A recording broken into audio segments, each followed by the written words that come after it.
Hello, and welcome to the Shoot, Reload, Repeat podcast. I am your host, Calvin, aka Practical as Buck, and I am sitting down today with my lovely co-host, Charles, aka Dad. Howdy. So we haven't recorded an episode in a while. We recorded one, I guess, last week, but we didn't really like it. Quality wasn't up to par. So we decided, you know what? We'll sit down and we'll just record it. We got a couple questions, and I put out for questions. I'm a little disappointed, though, because last time we put out for questions, we got a lot of questions. And this time I put out and I didn't get very many. So I'm a little disappointed with that. But we do have a couple questions. It's been a minute since we recorded. So me and you shot a couple matches. We shot a match together that was pretty good. Wasn't a whole lot of people there, which was kind of nice, but it also kind of sucked because we had to clean everything up. But we and you have been talking about, and we can kind of talk about this a little bit, about gun modifications and some things that we're doing to our firearms. So why don't you kind of talk about what you're going to do and why you're doing it? Well, it's time to start making mine semi-Gucci. I've been old school, but ordered a new recoil spring. Is that what it is, recoil spring? Yeah, so you bought a Gen 3 recoil spring and 13 pound. 13 pound. So and I went the black adapter. I didn't go with the other one. I'm still old school. You can't, but yeah, I guess my barrel's kind of silver. It kind of matches. It looks nice. Yeah, I know. But if you're looking at that end, I don't care. I don't think anybody's going to really be trying to admire it. But that's true. I want the paper targets to be happy when I shoot them. That's how you shoot more alphas. If your gun looks good, then you shoot more alphas. And then I ordered a new trigger. Yeah, so I bought a trigger off a dude on TaxSwap. If you don't know what TaxSwap is, it's kind of like eBay for gun stuff. People like private sellers selling guns and all kinds of stuff. And this guy had this Agency Armed Syndicate trigger with this, like, you know, the flat trigger face with the trigger bar. And I think I bought it for like $40. Really? I got it. I got it cheap, dude. And I got used? it. I think he bought it for like a Polymer 80. Oh, okay. But so he sold it to me. I put it in. I got it right here. So let's just listen to this nice crispness. And then our reset. I love this trigger. It's flat faced. I haven't shot it yet. So I'm probably going to go practice on a little bit on Saturday.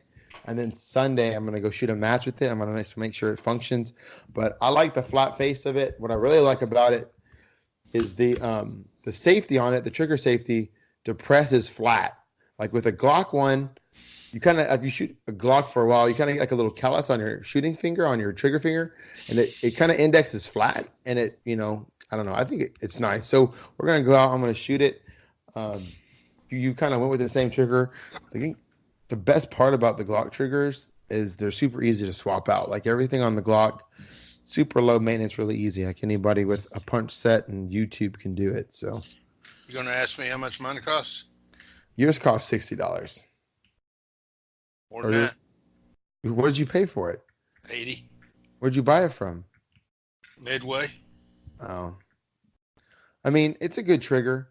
And I think if you end up not liking it, I think people will buy it. Like you could sell it, somebody will buy it. So I got you. And mine doesn't have somebody else's boogers on it. Yeah, I mean, when I got this thing, it was pretty flawless. Like when I took apart my trigger assembly, I had to like clean my gun because I haven't really cleaned it since my last match. So it was pretty nasty. And shooting in the tight group's not the cleanest stuff. So, but I like it, and it seems like you kind of want to race gun out your Glock, which is, it's nice. I mean, it doesn't make a big difference, but it's kind of nice. It gives you a little bit, helps you out a little bit here and there. So I think the lighter recoil spring will help me too, since I'm dropping my loads down a little bit.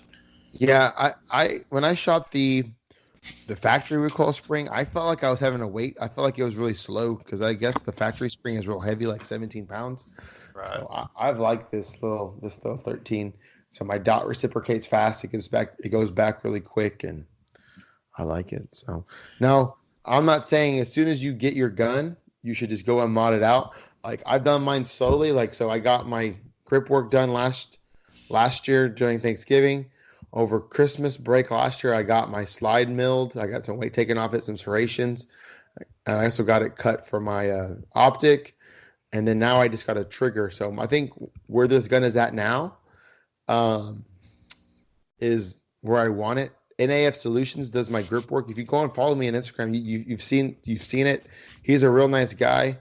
I'm trying to get him to, kind of be a part of like a sponsor of the show. So go check him out. Tell him that Shoot Reload Repeat podcast sent you. He does really good work. And so when I get my second Glock 17, I'm gonna send it to him so that way he can do it up right. So. Something else I noticed difference about mine and your guns is you do not run the backstrap.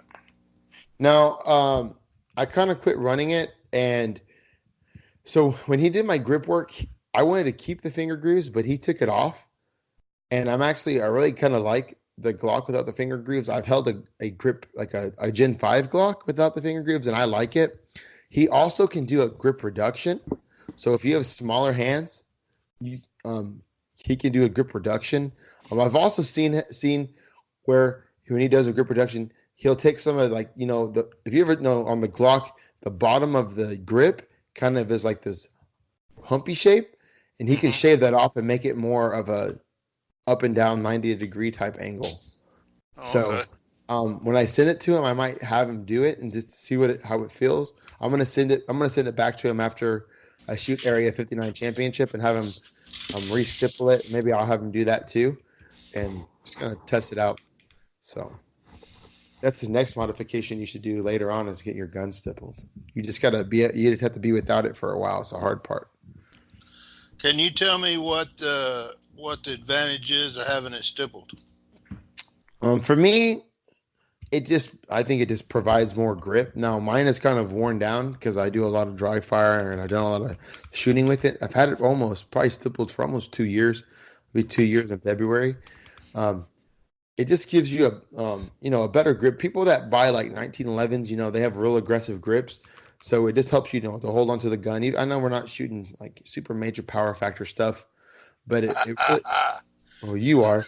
I'm not. I'm not anymore. I don't even really think you were shooting major power factor because your goddamn bullet only weighed 100 grains. But I think it just helps with the grip. What's cool, like with the Glock, he put stabilizer cuts, and I think his stabilizer cuts are a little deeper, so they're towards the front of the gun, kind of in this like weird little patch of polymer, and he cuts like these shelves where you can put your thumb and rest your thumb. These stabilizer cuts are a little narrow, but I think his now are pretty deep, and you can really get a good hold on the gun. So I like the stippling, and it makes the gun look cool too. So it makes it look kind of custom. So See, mine, I run the large backstrap on mine. see, so when you send it to him, if you run the large backstrap, he can stipple the backstrap into. When he stipples it, he can like pretty much when he stipples it, it'll just stay in there and it'll be permanent. I gotcha. And I didn't want that. I had him stipple one of the back straps, but I like my gun without the backstrap now. So maybe maybe I'll talk to him and you can send him your gun and he can do some work for you. Okay, because I have to run the big back strap on mine, so my finger's on the trigger where I need it. Yeah, I like it. So he's a good dude. Check him out. So like I was saying, guys, when you first start out, just. And I think my real good friend, Mr. Kennedy from Alter Performance said it, he doesn't want to just jump in and trick out his gun. He kind of wants to earn it. So he has goals for himself. Once he reaches a goal, he's going to do this or put a dot. And I can respect that.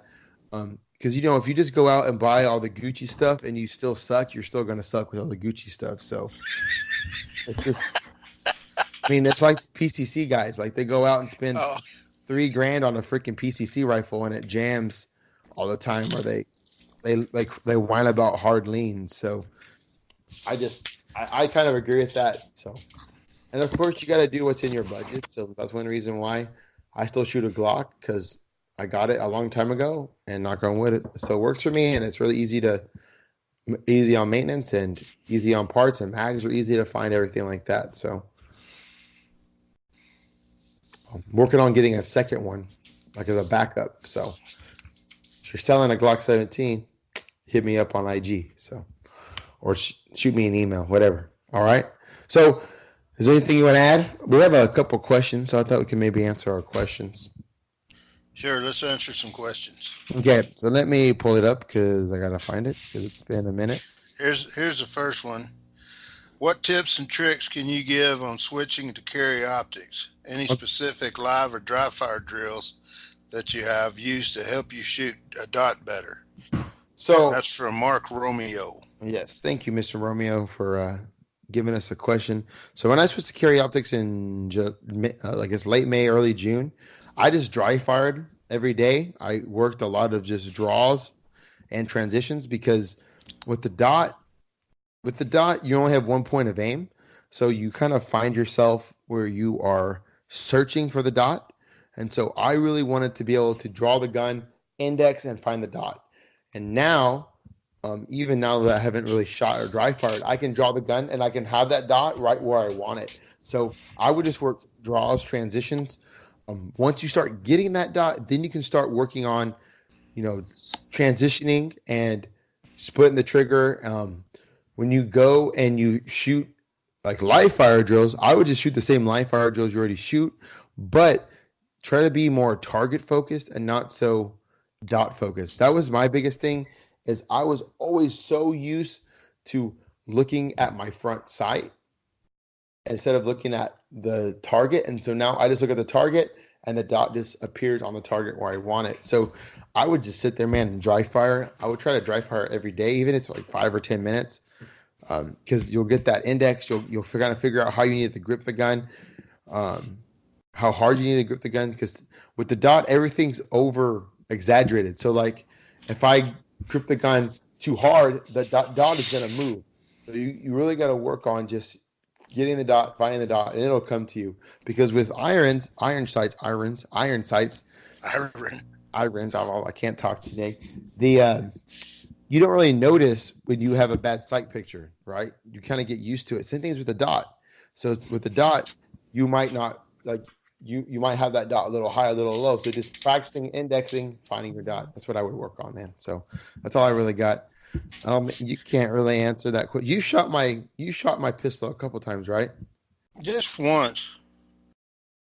Did you like I, shooting in the I dot? didn't I didn't shoot it enough to really see. I remember that was the day we were experimenting with ammunition.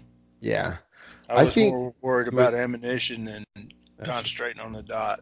I think you would like it. It's fun. It's you can go a little like you can like when you shoot distance targets, it's a little bit easier because then you're just taking that dot, putting the dot, nice easy trigger squeeze, and that's it. So I like shooting the dot. It's fun. I'm glad I transitioned to it. I may get there. I may get there. It's a little more like I always have batteries on hand. I'm working on getting another red dot to have as a backup. That's why I want to build a second gun. That way I have a second gun for major matches. But I would definitely switch to it, jump to it. All right. So our answer is so Mark Romeo had two questions in his comment. He says, oh no, never mind. I'm sorry, that's James Tate. So James Tate, he said thoughts on division jumping, changing, switching gear, learning bad habits for switching each gun. So this is I kind of feel like this question has multiple answers. So let's just talk about switching divisions and why you might want to switch a division. Because both of us switched divisions. You shot production. We both each shot a max production, and then you started shooting limited, and I shot limited for a while, and then now I'm shooting carry optics. So what do you think about division jumping, like jumping between divisions? Well, I think everybody that's starting out, I think they always go production, and after you do two or three of those, you figure out, man, why am I doing this? You know, uh, unless you just really want to practice reloading all the time. And I don't know. I think it's a good deal, and also, I think it might keep you from getting burned out a little bit. You know, say like you're really trucking along and you think you might have hit a wall. Maybe if you go back to doing something else, like like you went limited and you went back to or went to carry optics, I think one of these days you probably get bored and try to go back carry optic. I mean, limited again. Just see how you do. Yeah, I agree with that. I know some dudes that'll shoot and like some of the guys on the bigger podcast kind of talk about like in the wintertime in their off season, they'll shoot like single stack or they'll shoot production or they'll shoot open. They'll kind of they'll change up their just change up what they shoot because if you dry fire a lot, you're dry firing, you're training a lot. Sometimes shooting the same gun, the same type of ammunition, same holster and all that kind of stuff, can just burn you out. So I've always kind of thought about maybe shooting like a low cap division, like maybe production. I think shooting production would be kind of cool. Just because it's a different mindset. You're having to reload more. Your stage planning is different. I think in the last episode, the first one we recorded, you talked about shooting. We talked about you shooting single stack in 45, Right. just getting more mags, and because it's just different, change it up a little bit.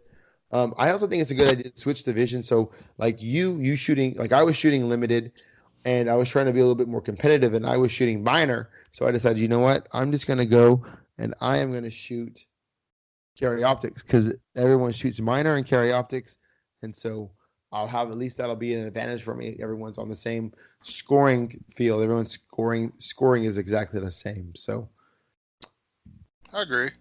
But yeah, I do want to try uh, single stack. That yes, that that's my goal after I move up a little bit and limited is maybe do that one match just for grins. and it would be really cool, like to have multiple classifications, like to be like a GM and carry optics, a GM and carry and single stack limited. I know there's guys that are like multiple division GMs and stuff like that. So that's pretty cool. I think that would be awesome. Now, if you're a GM in PCC, nobody cares.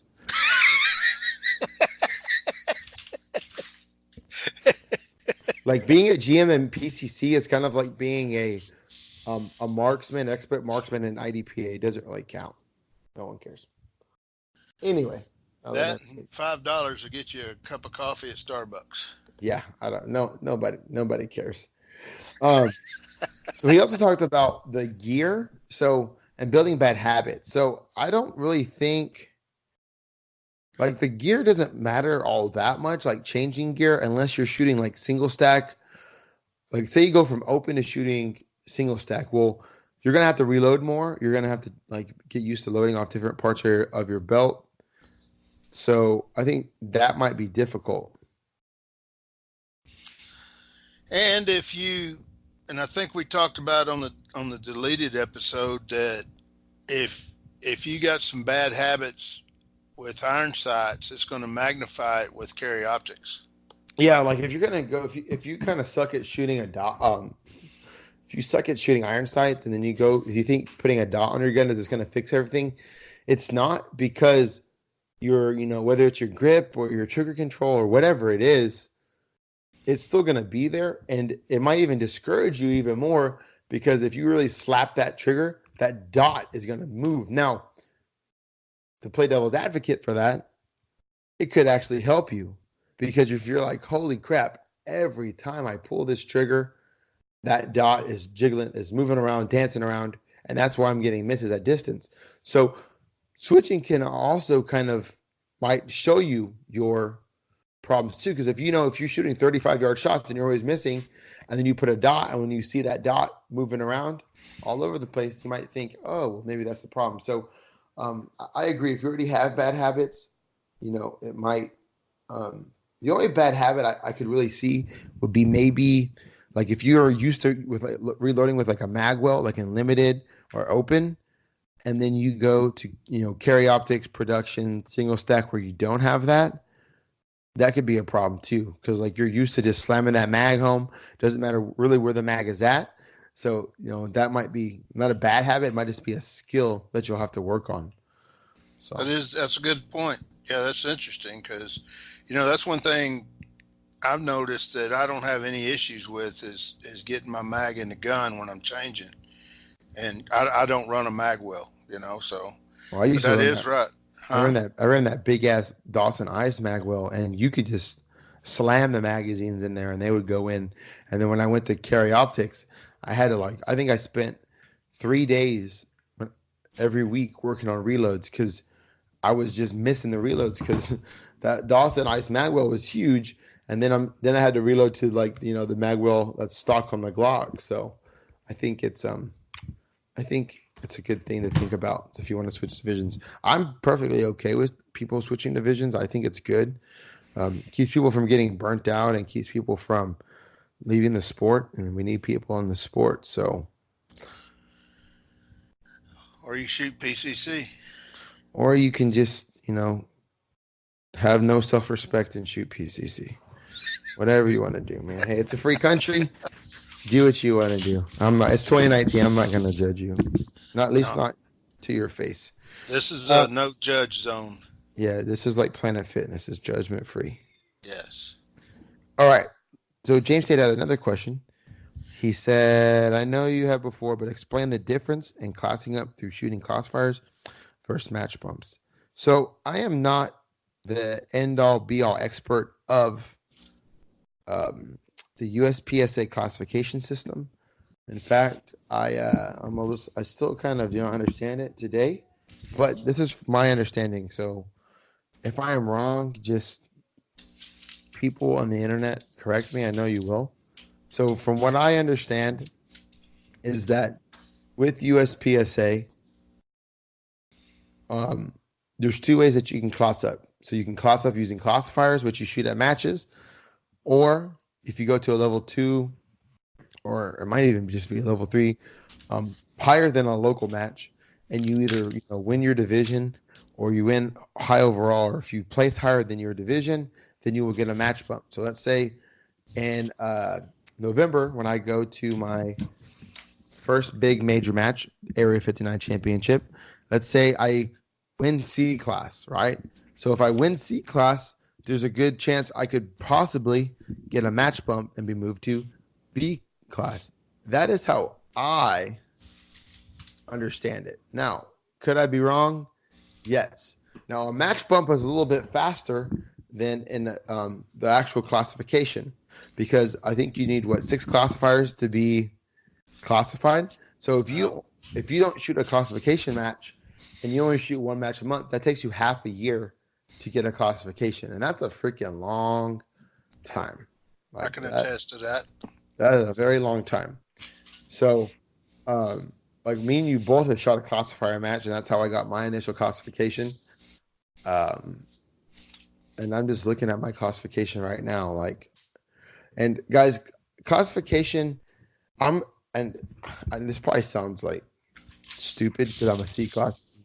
I'm C class in carry optics, but I don't really think classification matters because to me it's just a letter. To me, a classifier is just telling me that I'm good at shooting classifiers. So that means like reloading the gun fast, shooting the gun fast. It doesn't always really translate to match skills. I guess, and I'm not like trying to brag or sound cocky, but I feel like I might be a C class shooter, but I really don't think I'm a C class. I don't think I feel like I shoot like a C class shooter. And my last couple matches, I've been like more than halfway better than half the field in my division. Granted, it's carry optics is like 20 or so people, but I still feel like as a C class shooter, I shouldn't be like that's not how a C class shooter would shoot. So I don't really focus on it. I know you right now are fixated on it because you want to make the Rudy team and you're trying to get your classification up. I was kind of the same way when I first did the carry optics, but now I'm not too worried about it. It is kind of important if you go to like a major match, like a level 2 or higher, because you can essentially, if you win your division or win your classification in your division, you can win money. Like you can go to nationals and win C class carry optics and you'll win money. Or like I know at Area 4 they were giving away I think money to people. So um, I mean, I, in a way it's important, but I don't think it should be your total focus. Agreed. Except that's mine right now. Yeah, I mean, for some people like trying to get initially classified, like you don't want to be a C class, but you got to start somewhere. And I think as C time class is better than D. Yeah, or being unclassified or shooting PCC. Um, Oh. I'd rather be a C class shooter than be a GM in PCC. Just saying. Anyway, uh, I'm just I don't really fixate on that, but I think that's how it works. So when I go shoot my first major match in November, hopefully I don't shoot too terrible because I haven't practiced or touched my gun in like 2 weeks. I've been so busy with work and other things. So Hey, hopefully, does that one we're shooting in October, does it have a classifier? nah, it does not. What? Just shooting? It's just 50 rounds of mayhem. Dog. So, I'm all jacked up. so I guess we could talk about it. So down here in the San Antonio area, River City Shooters Club hosts a match called Hose Fest, and so some clubs, sometimes local matches hold them. Basically, it is like an all-out shooting fast hose fest, and so there's no hardcover, there's no shoots. It's just open paper and steel. So everybody that shoots the match is going to be scored as major. Doesn't matter. Doesn't mean matter if you shoot a 9 millimeter 22. I'm just kidding, not 22, but 9 millimeter 40. Everyone's gonna be scored major, and the divisions are PCC, limited, and open. So I'm shooting an open division. Everybody can use a 170 millimeter mag, so I'm gonna buy two 27 round magazines for my Glock, so that way I probably won't have to just have to reload once. And I'm really excited because it's just gonna be a lot of fast shooting, and I think Red Dirt Shooting Sports is sponsoring it, so I think division winners are gonna win money or something like that. So it's gonna be fun. It's like 40 to 50 rounds a stage, so it's not like traditional USPSA rules, like 32 round stages. And yeah, it's gonna be fun. I think it's like 5 or 6 stages, maybe more. I think the round count's like 340. So And let me know because I'm steady reloading. I yeah, did 150 rounds this weekend. yeah, I have. I think I'll have enough because I'll probably only shoot a couple matches before then. And then I'm gonna buy 1,000 rounds for Area 59 and just load up just match ammo for that. So I haven't even touched my press since July because I loaded up those 3,000 bullets. So I'm pretty. Well, I've got 650 rounds loaded right now, so I don't even know how many. I have 1,000 in boxes, and then I have probably another 1,500 or so loose in an ammo can. It's all case gauged. It's all ready to go. All I gotta do is put them in boxes. So that was my just goal. This was on my time off to crank out ammo, and I did. I think I loaded like 600 rounds every time was at the press, or 500 rounds because I have 5 primer tubes. I reload 500 rounds every time. And I would case gauge them and put them in the box and put them up. So, but that's all the questions we have for today. Is there anything else you want to talk about? I know we haven't really been on.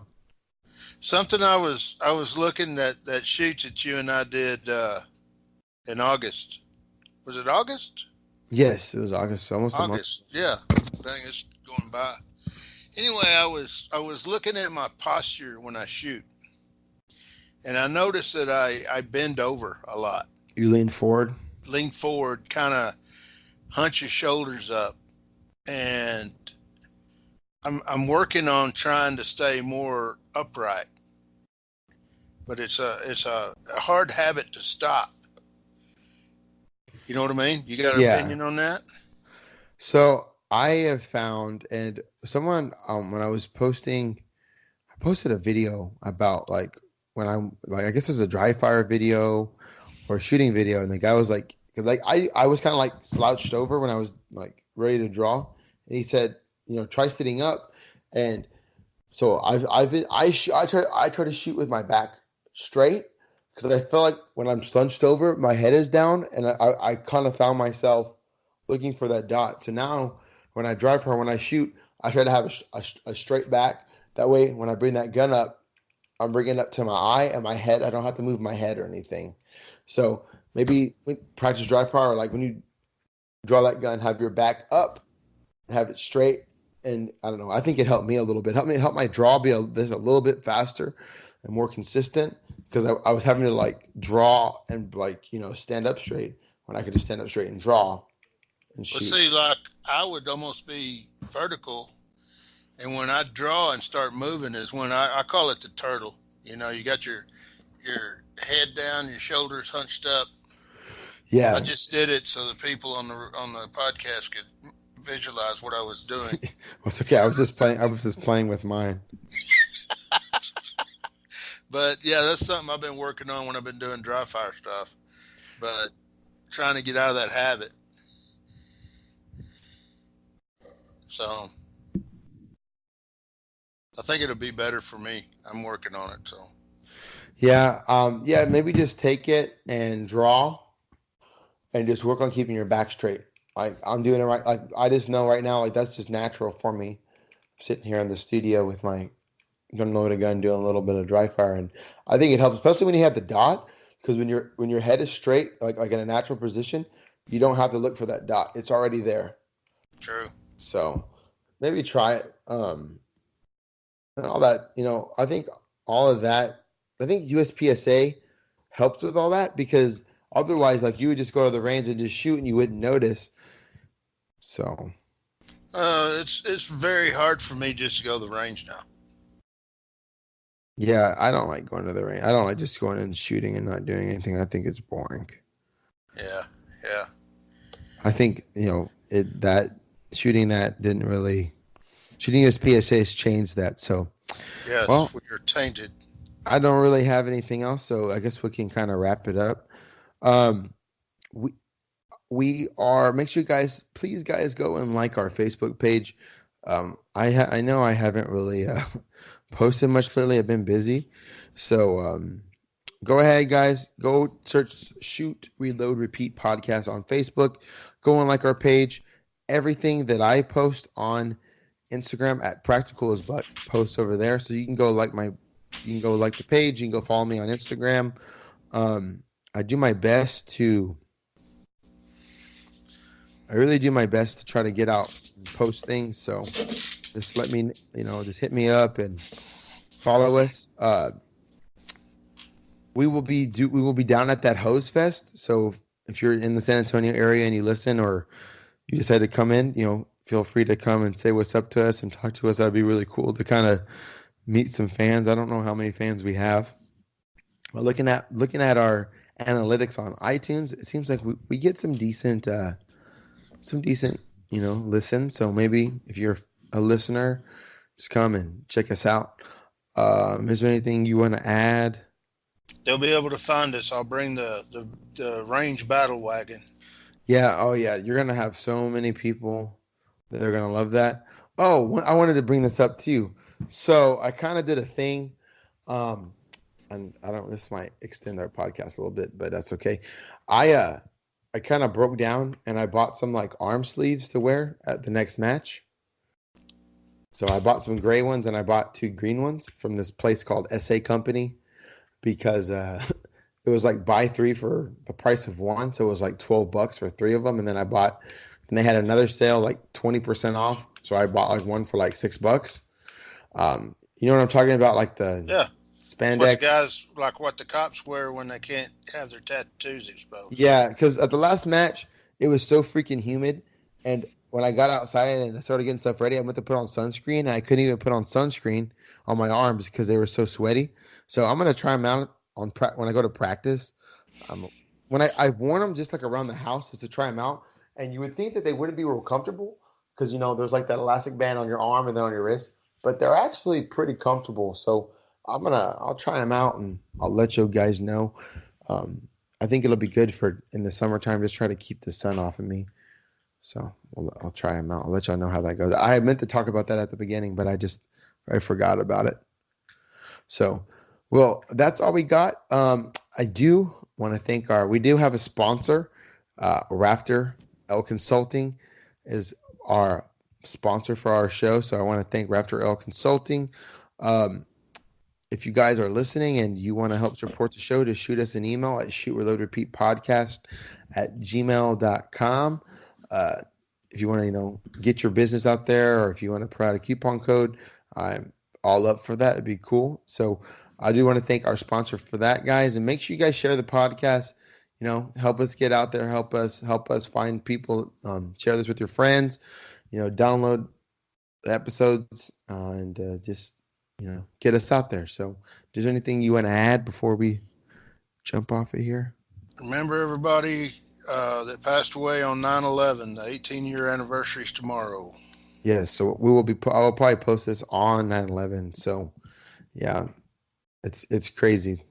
I feel like it was like yesterday that happened. So Yep. Keep your powder dry. yeah.